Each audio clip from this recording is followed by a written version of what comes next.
великия вожд, ама Ким Ил Сун Цангун Масе има 3 златни и 1 бронзов медал. От Олимпиадата, па ние големите демократи не можем да вземем един медал.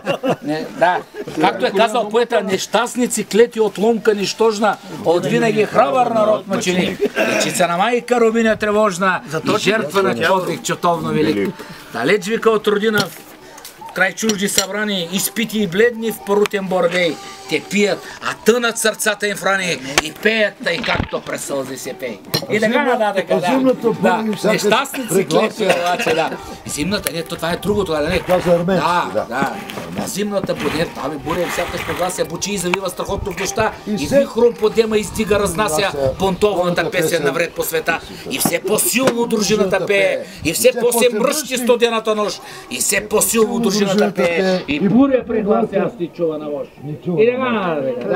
И така нататък, да. Абсолютно, да. Поета е казал, слушай, сега ще кажа едно писатическо стихотворение. Всеки вика своя пътека си има. Всеки знае и търси човека. И аз своя пътека си имах. И аз някога имах пътека. Само крачка и ето го края. Извървяна е тя, извървяна. Какво с мене ще стане, не зная, но едва ли пак пътник ще стана. Всичко имах и всичко разлюбих.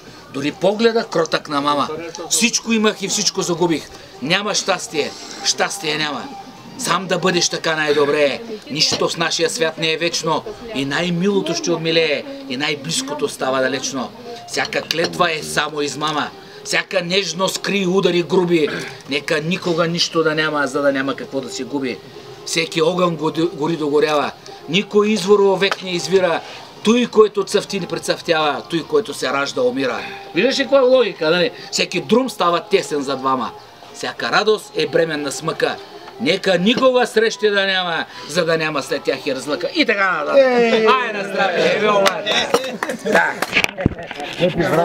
Да.